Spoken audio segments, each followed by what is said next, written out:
I am thine, O Lord, I have heard thy voice, and been told thy love to me. But I long to rise in the arms of faith, and be closer drawn to thee. Draw me nearer, nearer, blessed Lord, to the cross where thou hast died. Draw me nearer, nearer, nearer, blessed Lord, to thy precious bleeding side. Consecrate me now to thy service, Lord, by the power of grace divine. Let my soul look up with a steadfast hope, and my will be lost in thine. Draw me nearer, nearer, blessed Lord, to the cross where thou hast died. Draw me nearer, nearer, nearer, blessed Lord, to thy precious bleeding side.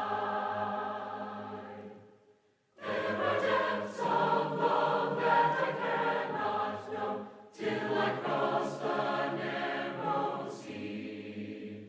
There are heights of joy that I may not reach till I rest in peace with thee.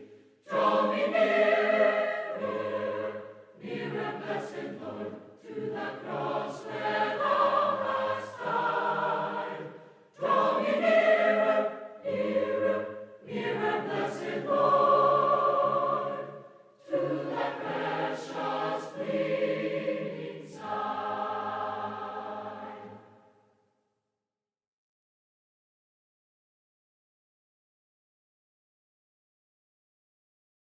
Nearer the cross, my heart can say, I am coming nearer. Nearer the cross from day to day, I am coming nearer. Nearer the cross where Jesus died, nearer the fountain's crimson tide, nearer my Savior.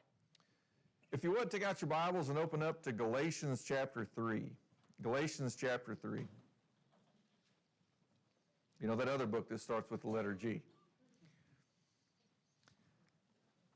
Real quickly in Galatians chapter 3, we've covered so many verses that are quoted in Galatians chapter 3 through our study in Genesis.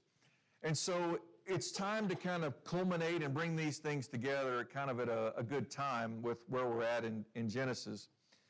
But here in Galatians chapter 3, look down at verse 6.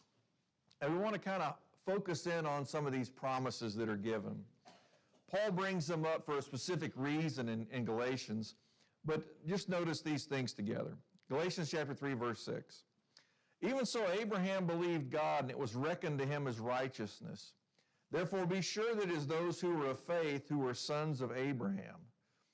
If you notice specifically, to be declared or reckoned as righteous before God, what did Abraham's response have to be out of? It's always out of faith.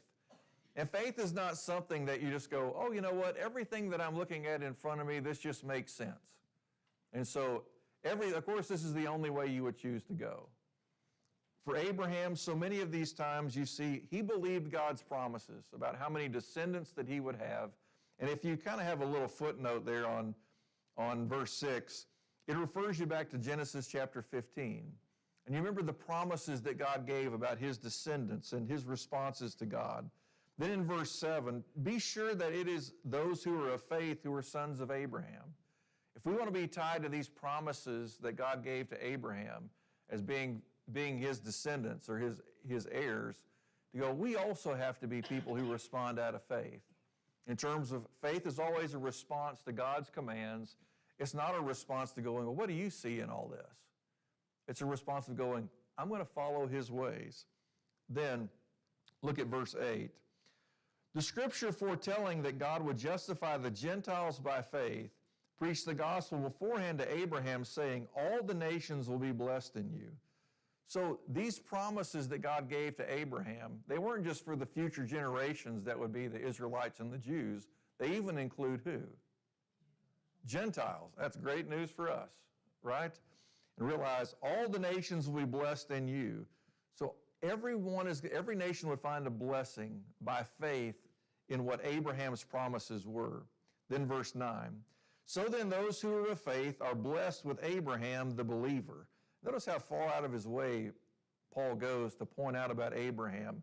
Faith, the believer, responding to God. He's been given promises, but so many of them he doesn't get to see with his own eyes with a lot of things in terms of going, your descendants are going to be as many as the stars of heaven. They're going to be as many as the grains of sand on the seashore. He could see the stars and he could see the grains of sand, but he didn't get to see that many descendants. Yet at the same time, he gets to be a pretty old man and being 100 years old before he has his first child by Sarah. You take note of those things and go, yet he continues to follow in the ways of what God desires. Skip down a little bit further in Galatians chapter 3. Look down at verse 13. Now he's going to deal with an aspect with the Jews. Christ redeemed us from the curse of the law, having become a curse for us. For it is written, cursed is everyone who hangs on a tree. How did the Jews typically feel about having the law from God? Made them special. Almost kind of a reason of pride to say, God gave us the law. What did they not realize came with the law? Obligation to obey it. And notice, what does it call it here? A curse. Because you can only be declared innocent before God if you kept the law how? Perfectly, without flaw. Really, if you look in other places, you find that the law was made to point out the imperfections. It was made so that everyone would know, I'm not perfect, until Jesus came. So, here's the point. Jesus took the curse of the law, even being the only one to carry it perfectly. He took our curse for us in terms of cursed is everyone who hangs on a tree. Then, look down at verse 14. He says, in order that in Christ Jesus the blessing of Abraham might come to the Gentiles, so that we would receive the promise of the Spirit through faith. So did the Jew have an advantage over the Gentile after Jesus' resurrection? Not in anything in terms of relationship with God, other than they did have the writings of God, which was great. But to reveal and to see, it's not as if the Jews could look down on Gentiles and say, sorry, you're just second-class citizens. Because what did the Jew and the Gentile both need in Jesus? Faith, and that faith would bring them to salvation through the blood of Christ. Verse 15, brethren, I speak in terms of human relations. You can even think in terms of human government. He says, even though it is only a man's covenant, yet when it has been ratified, no one sets it aside or adds conditions to it. When two people come together and make a covenant agreement, we would probably say like a contractual agreement, and both parties have signed, do you still get to add your own details to it after that fact? No, not unless both parties would agree to it. And he's not bringing up that exception, but he's saying, look, whenever a covenant has been made, you don't get to go back later and say, well, I really want to change some of this stuff. So he brings this out as an example. Then look at verse 16. Now the promises were spoken to Abraham and to his seed. He does not say, and to seeds, plural, as referring to many, but rather to one. And to your seed, that is Christ. Now notice, it says in verse 16, now the promises, plural, were spoken to Abraham. He says, these were the promises that were given. Did God make a covenant or covenants with Abraham?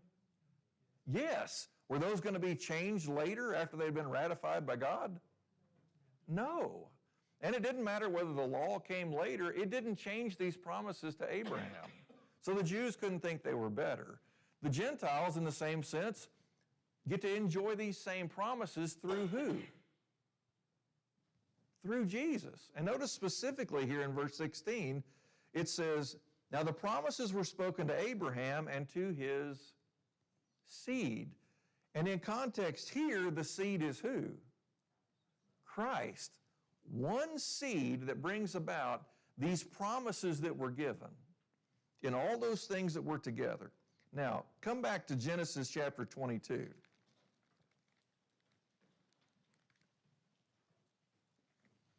Genesis chapter 22. Look at verse 15. If you remember, after Abraham has gone to offer up Isaac, God has told Abraham, you don't have to slay him. Of course, there's a ram that's caught in the thicket that gets offered up instead. Verse 15. Then the angel of the Lord, Lord all caps, covenant God, called to Abraham a second time from heaven and said, by myself I have sworn, declares the Lord. Once again, covenant God. Because you have done this thing and have not withheld your son, your only son, indeed I will greatly bless you, and I will greatly multiply your seed, singular, as the stars of the heavens and as the sand which is on the seashore. And your seed shall possess the gate of their enemies. Now in this context, who's the seed that he's talking about? Through Isaac. So, and of course, as you follow Isaac's line down, who do you come to later? You come to Christ Jesus. So, he brings these things up to make this point. Because your faith has taken you to the point that you would not withhold even your son from me, he says, I will greatly bless you. And he's already talked about in the past, or earlier in Genesis, about make your descendants as many as the stars. But now for the first time, he brings out a promise that is even more vast. And that promise here is, as the sand which is on the seashore. And you think about how many grains of sand are on the seashore.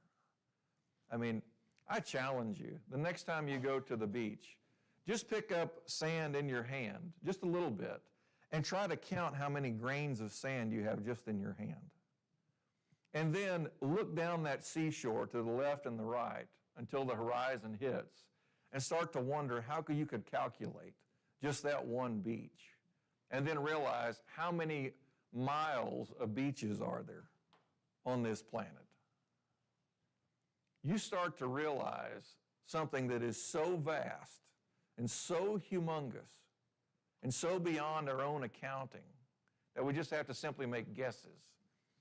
But here's what it comes down to. Once again, another promise, verse 18. In your seed all the nations of the earth shall be blessed because you have obeyed my voice. And you have seen that exact same thing mentioned over in Galatians chapter 3. And whenever you come to this one, who do you know he's really talking about now? Now this is about Jesus. You see, here's this promise that God has given to Abraham. He has given this promise through Isaac. And now Isaac's going to have all these descendants that as many as the stars, as many as the sand on the seashore. And what's missing from making this plan move forward? Isaac's still a bachelor. Something's got to change, right? Welcome to Genesis chapter 24. A love story. Right here in the middle of Genesis. If you have ever been one of those people, I personally enjoy this greatly, that whenever you run into people who have been married for a while, I love to ask the question, so how did the two of you meet? And if they're a little sheepish, it's going to be a good story. Now, at the same time, realize this, all these promises are given specifically to come through Isaac, about all these descendants. So what does Abraham know is going to happen with Isaac?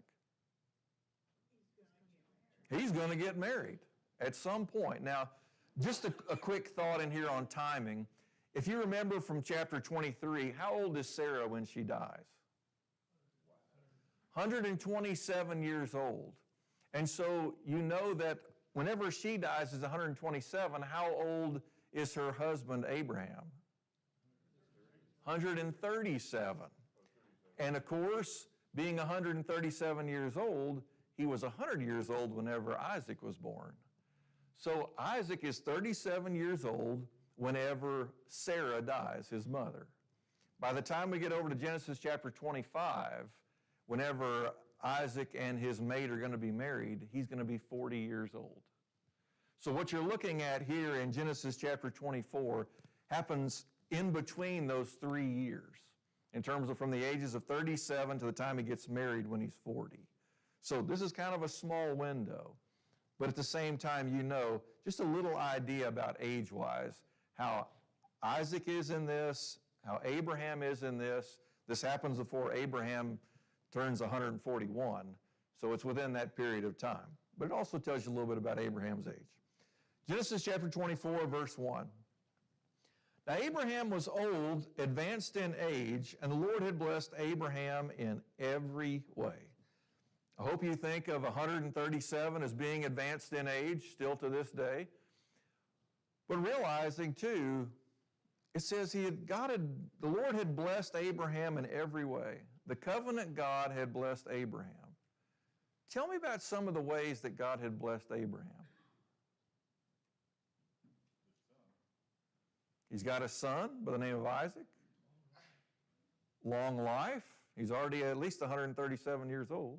He got large herds of animals. Physically, he's got these humongous herds. If you remember how big the herds were, that Lot actually had to divide out from him, and that had been many, many years before, and to choose different lands to be in. Then if you remember from not too long ago, looking in terms of, if you remember Abimelech, they have to make a little agreement to say, you're going to have to keep your herds on that side of Beersheba, and I'm going to stay on this side, and we're going to make a covenant right here. Chuck? His faithfulness is recognized by all the people in the areas where he traveled. The people in the area even know about Abraham's faith. If you remember going through and conquering those 5 different kings that were in the lands of going through to rescue Lot.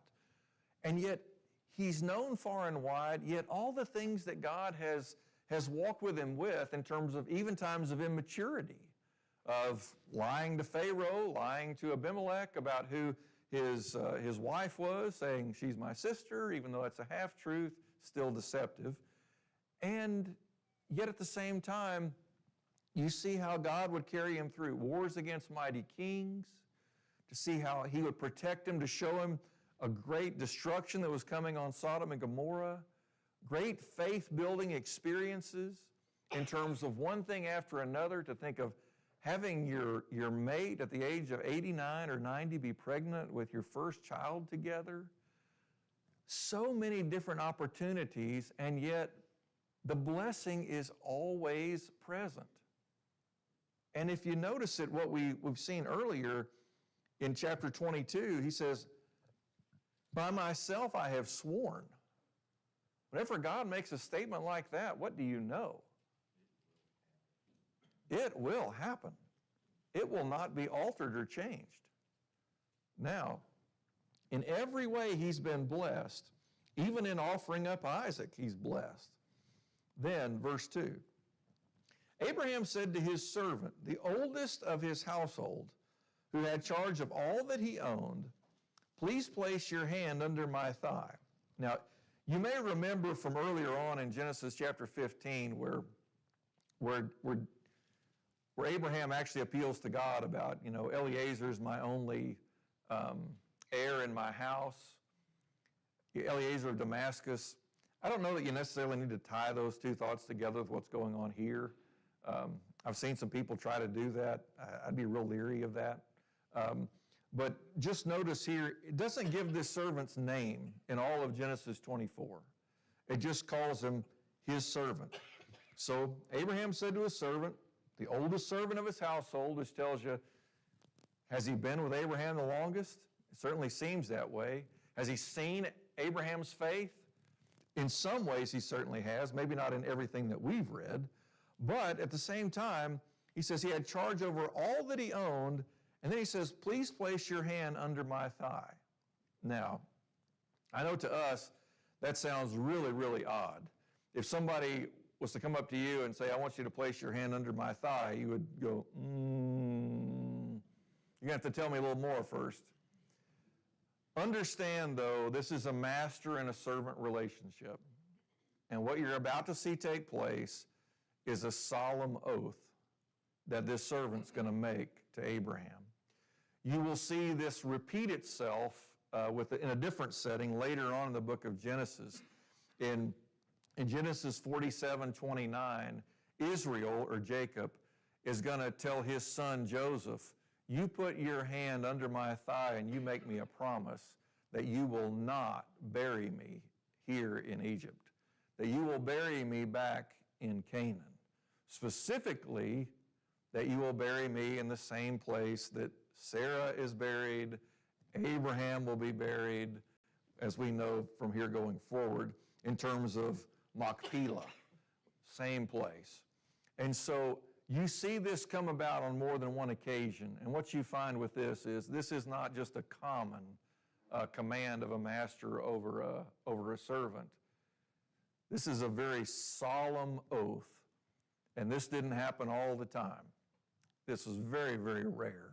As you can imagine, if someone, anyone, perhaps other than maybe your mate, if they put their hand under your thigh and you made an agreement, you think you're going to forget that? You will not forget it. It is that kind of detail. And so this is what Abraham says to his oldest servant. He says, please place your hand under my thigh, verse 3. And I will make you swear by the Lord, the covenant God, the God of heaven and the God of earth, that you shall not take a wife for my son, speaking specifically about Isaac, from the daughters of the Canaanites among whom I live. But you will go to my country and to my relatives and take a wife for my son Isaac. What is this oath really about? Bloodline? Specifically, do not allow Isaac to marry a woman from the land of Canaan. And if you remember, those who are in the land of Canaan are the descendants of Ham, who have been cursed from right after the flood. Abraham makes this statement, you are not to allow my son to marry a Canaanite woman. But he also gives them instruction, as if to say, well, if not here, where are we going to find a wife? And once again, does Abraham know that he's going to have descendants through Isaac? Certainly. By faith, he knows it by God's promises. He says, you go back to my country, to my relatives, very specifically. And if you remember back in Genesis chapter 11, it did specifically talk about in terms of that Abraham had two other brothers, one by the name of Haran, who actually died, and Nahor, who was another brother. And of course, they have the half-sister in Sarah. So he gives him this charge, and he says, this is what I want you to do. And notice this is a request in verse 2. Please place your hand under my thigh. And he continues through the rest of this statement all the way down through verse 4. Verse 5, this servant has a response. And it's almost as if he's saying, and what if? The servant said to him, suppose the woman is not willing to follow me to this land. Should I take your son back to the land from where you came? What if she's not willing to come? Isn't that an honest question? I mean, another way, it asks another question. You're not saying I should just go kidnap some gal and bring her back down here to marry, right? What if she's not willing to come? What do I do? Can I take your son back up to the land, which is the land of Haran? And then gets this response, verse 6. Then Abraham said to him, beware that you do not take my son back there, exclamation point. He says, that is not what I want at all. I mean, you realize, I do want him to marry a woman from back home, my land, this is where my relatives are from, my country, but you are not to take Isaac back there. And then notice where he goes next, verse 7. the Lord, covenant God, the God of heaven, who took me from my father's house and from the land of my birth, and who spoke to me and who swore to me, saying, to your descendants I will give this land. He will send his angel before you, and you will take a wife for my son from there. But if the woman is not willing to follow you, then you will be free from this my oath. Only do not take my son back there. Notice what Abraham is seeing by faith. What is he seeing by faith? The promise of the land is real. He says, don't leave this place. We have a promise here in this land that God has given, and he will keep this promise. There's also, what other promise is he referring to? Who's this land promise going to affect? The descendants. He says, I know there's going to be descendants. So you notice, he says, to your descendants I will give this land. So here's Isaac, and he knows he's going to have descendants to fill this land. He knows the land's going to go to his later on descendants. But once again, the one thing missing from this is we need a wife. I don't know if any young single men ever felt that way in their life. I would really enjoy having a wonderful wife. And yet, here are these promises, and Abraham steps in with this servant, and notice at the end, he says, and he will send his angel before you, and you will take a wife for my son from there. God is going to intervene. And notice Abraham doesn't give every instruction like, and this is how it's going to happen, and here's how it's going to turn out, and this is the conversation that's going to happen here. And then he leaves it at the end with verse 8, but if the woman is not willing to follow you, then you will be free from this my oath. If she won't follow you, certainly don't bring her back unwilling. He says, but that releases you from this oath, which tells you, whenever he asks the servant to put his hand underneath Abraham's thigh, what is he taking this as? It's going to happen, but what else? It's an oath, right? It's a solemn oath that he's making. And so he says, only do not take my son back there. Once again, whatever you do, don't take Isaac back there. Under no circumstances. Verse 9. So the servant placed his hand under the thigh of Abraham his master and swore to him concerning this matter. So not only is it an oath, now he swears that he will do this. I will go back to your country, I will go back to your relatives, and I will seek a wife for your son Isaac.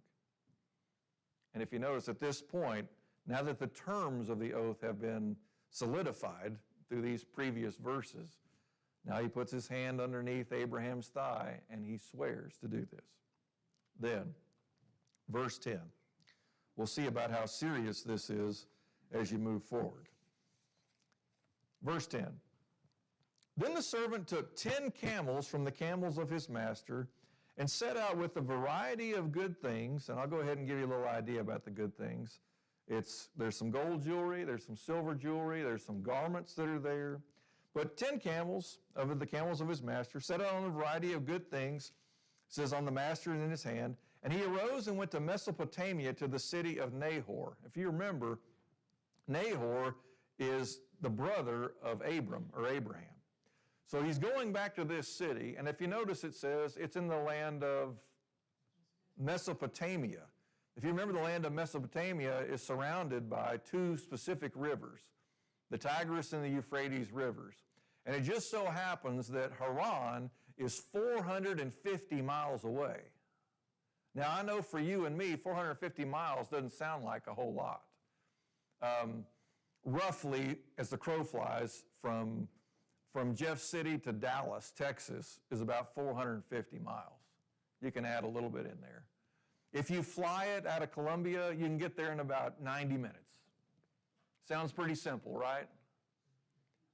But they don't have any airplanes. They don't have any cars. And if you notice, what's the mode of transportation? Camels. Spitting camels. Now, I just want you to understand the vastness of this, because I want you to see this servant for who he really is. He's made a promise. He's made a solemn oath. He's sworn that he will do this. If you remember in the story with Abraham and Isaac going to Mount Moriah to offer up Isaac as a sacrifice, if you remember, it took them 3 days to get there. It's just a little bit shy of 45 miles. So you think, at a clip of 15 miles a day, and let me just give you an idea in terms of walking. If you can walk a 24-minute mile for 6 hours a day, for 30 days in a row, then you can walk from where Beersheba is, where they live, all the way up to Haran. Anybody ready to go? I don't think so, are we? Now, I just want you to realize this is not some easy task. I know in the scriptures it's like they arose and went to Mesopotamia, to the city of Nahor. And if you don't know the geography, you think, oh, okay, they just got in the car and drove to Columbia. No, no, no, no, no. So let's take into account the camels. Camels are definitely a humongous advantage in this. You can kind of do your own research on this too.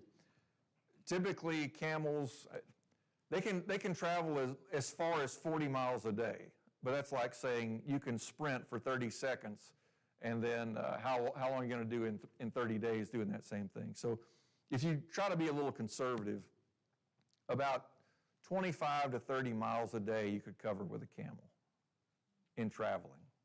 The camel can be loaded down with about 200 pounds. So they did talk about them taking goods. You'll find later on in the story there are other men who go beside just this one servant. And so if you can make it, 25 miles a day, I mean, you quickly realize we're talking about, this is a 2 or 3 week traveling and going, wow, what kind of trips do we ever go on? There we go, you know what, it's going to take us 2 to 3 weeks to get there.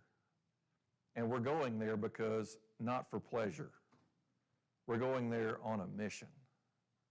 And then realizing once you get there, now guess what you have to do? You still have to come back. So realize this is a major, major trip. I mean, I know for us, in 25 to 30 hours, you can travel like 15,000 miles in the earth that we live in now. You can fly from New York City down to West Australia in Perth. We've gone to the moon and back. In 8 days, they traveled nearly 1 million miles, 953,000 something miles. We don't look at these distances as being a vast thing, but I want you to understand how vast this is. This is humongous. And so whenever, it's interesting to me, the servant never asked anything about, are you sure I have to go all the way to Haran? His question is, what if she's not willing to come back? What does that tell you about this servant? He's faithful. Even if it comes at a great, humongous challenge. And he makes a promise to do it. Now, we might look at that and go, I don't know if I could do that. He was trusting that he could. Now that you kind of understand this a little bit more, look at verse 11. So, it says, he made the camel kneel down outside the city by the well of water at evening time, the time when women go out to draw water. So they get to the city of Nahor. And realize, like the distance of time between the beginning of chapter 10 and the beginning of verse 10 and verse 11, you're talking about 2 to 3 weeks. So don't feel like whenever you're reading through Genesis, it gives you every detail. He says, he made the camels kneel down outside the city, and camels can go a long time without water. They can go 7 or 8 days without it. And let me tell you, a thirsty camel can drink. They can take in as much as 53 gallons of water in 3 minutes. Can you imagine having 10 5-gallon buckets filled up and just seeing that camel go? Now, understand that's in a very extreme circumstance of near dehydration by a camel and under great duress. Not necessarily this way, but then verse 12. he said, and this is the servant, O Lord, once again, covenant God, keeper of promises. I certainly think this servant understands the promise to have descendants through Isaac. He says, because Abraham told him before. He says, O Lord, the God of my master Abraham, please grant me success today and show loving kindness to my master Abraham.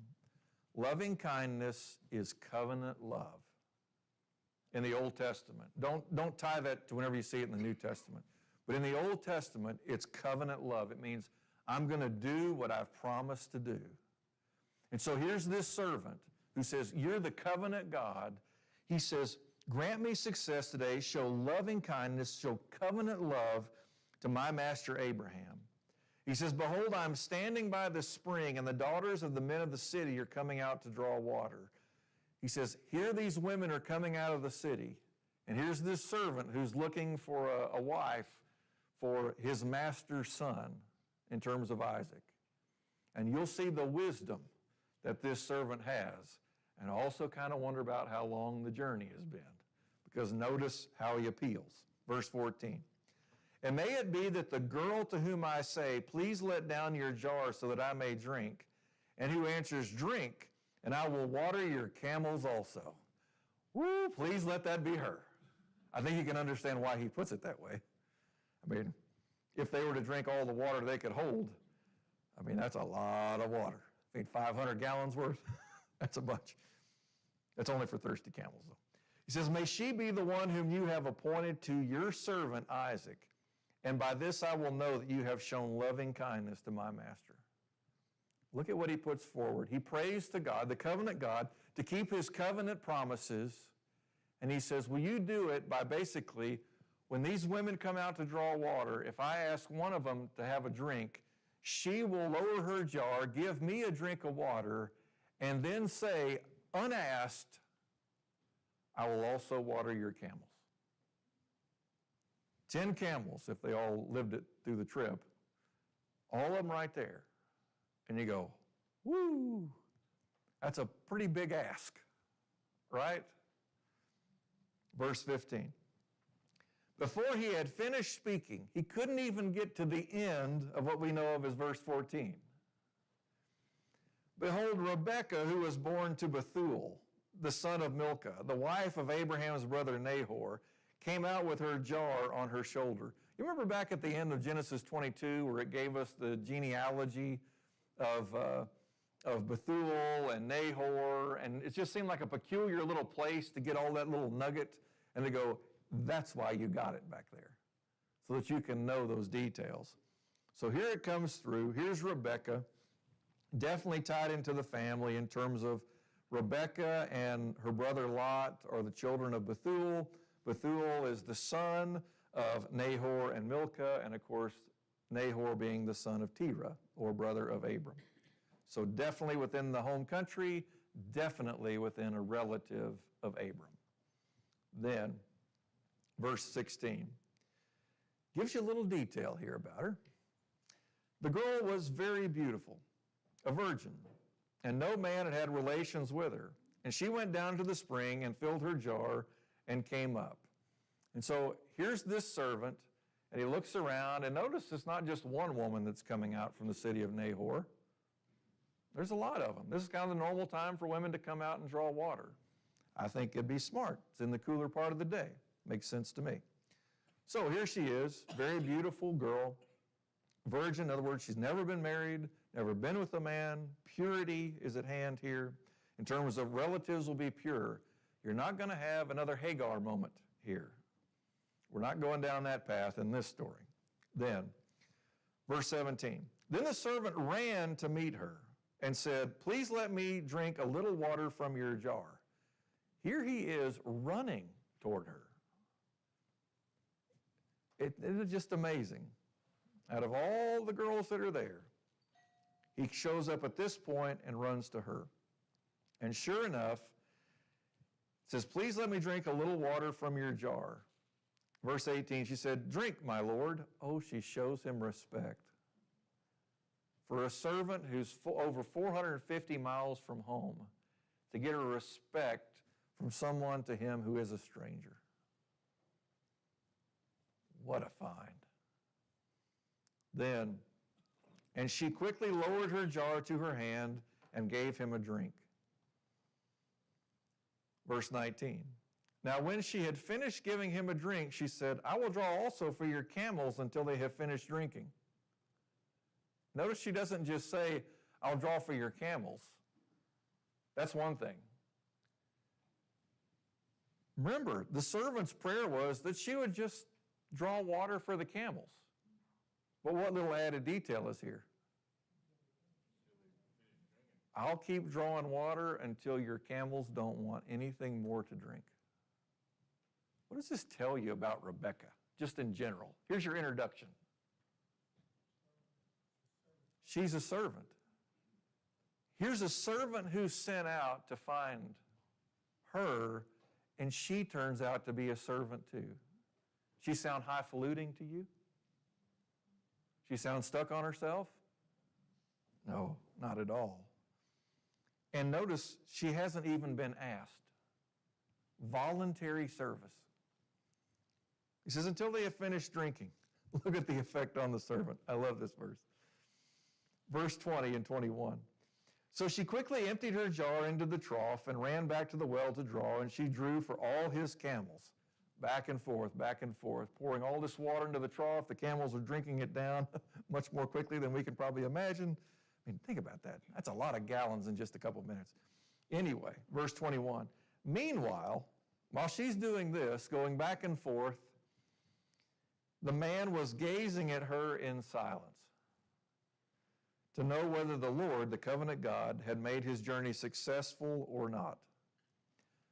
I don't know if you've ever had a prayer answered this quickly and to this extent, where it's far more than what you asked for, far better, and this quickly. Like you couldn't even finish getting the prayer out of your mouth. I hope you've kind of had that experience in life where you're praying for something and the phone rings before you get the amen in. And you pick up the phone and it's already been dealt with, already taken care of, already answered. And you sit there kind of stunned, don't you? Wow, that was quick. Here he is in silence, just watching her work. Then, verse 22. When the camels had finished drinking, the man took a gold ring weighing a half shekel, which is really not that much. It's probably about half the size of a man's wedding ring or wedding band. So it's not real big. You'll be surprised at where she puts it later on in verse 47. But then verse 22 goes on. He says, and 2 bracelets for her wrists weighing 10 shekels in gold. In other words, they're 2 ounces apiece. These are pretty significant. Don't take these things lightly. And if you add it up in today's terms, it'd be equivalent to like $12,500.